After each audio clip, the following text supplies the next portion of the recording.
When setting up a business, every entrepreneur needs to take into account the laws of the land where they are setting up the business. Now, a lot of entrepreneurs don't realize the power of doing this right at the point when they set up, especially right at the beginning. The laws of the land govern the way you are going to operate your business, what you will do in case there was an incident or something, and at the end of the day, it will protect your business so that you are set for success and you'll be able to operate without issues.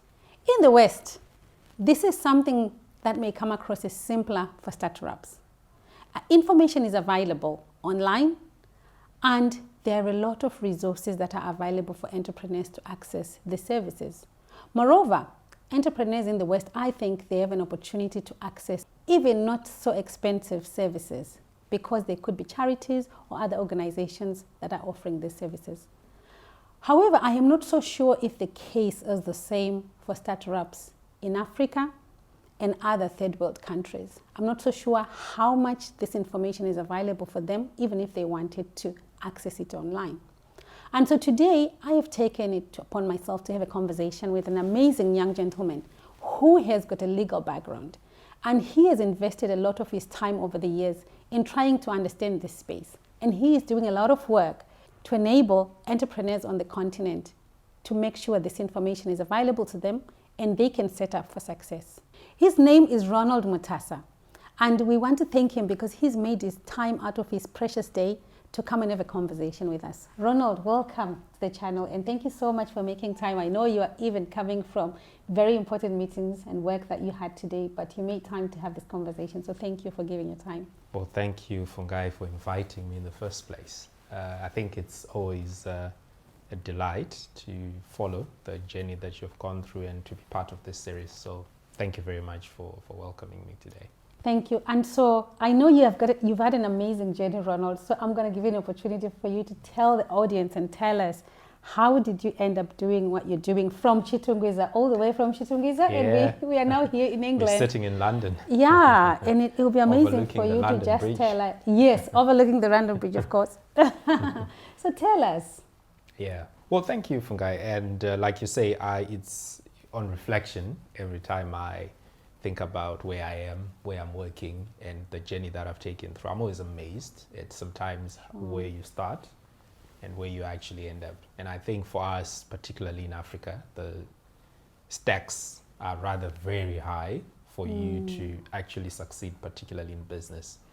But a bit about myself. My name is Ronald, like what Fungai said. I am a business lawyer, but I primarily practice my law in finance, projects, and restructurings. Right. So I've done some marquee projects on the continent, particularly in Zimbabwe.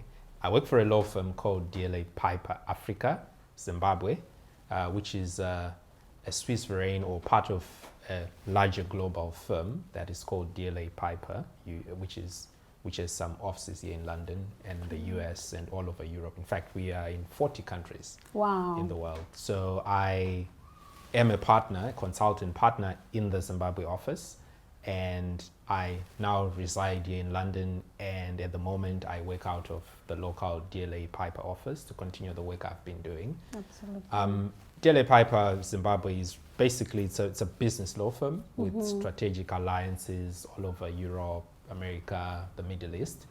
And I think the strength of those alliances that we've cultivated along the way have really helped us to scale our business. We started up, I consider our business a startup, right? Because the business started off as two lawyers, right, who had an idea on how they could, introduce the best way of practicing law that was different from how our traditional law firms were practicing law in Zim. Right. And I would like to believe we've really been able to achieve that in the last 10 years, if the accolades that we have received are anything to go by. So like I said, I primarily practice finance, projects, and restructuring. And some of the projects that we've done, which maybe the audience may know of, is the current Beitbridge Border Post expansion project. Right. I was the lead local lawyer on that. We're currently advising an Australian junior who is exploring the Mzarabani oil and gas fields to see if we can find any oil and gas, which we're excited about. I've also worked as a lead counsel, or at least part of the team that's also doing a solar power station at Minyati, which is one of the big solar stations in Zim that currently is at funding stage. Right. And then on the technology front, I've really, really enjoyed working with startups over the years. So some of the startups I've worked with are Low Basket, Yes. whom I used to be invited to mentor some of the startups. I have also worked with a lot of startups, and currently I also help a startup that is in the energy tech space, and currently is at has reached seed funding, and is currently at Series A and trying to look for some funding in Australia in order to scale the business up. So that's something, I think, a journey that I've taken over the years. I'm a product of the local University of Zimbabwe. Yes.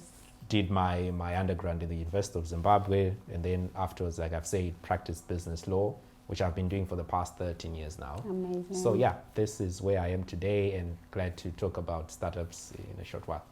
Thank you so much. So shout out to Use It. You guys, you always think, who is coming from Use It? Here is a Use It project. Yeah, I am. So thank you so much, University of Zimbabwe. Really appreciate the work that you guys are doing.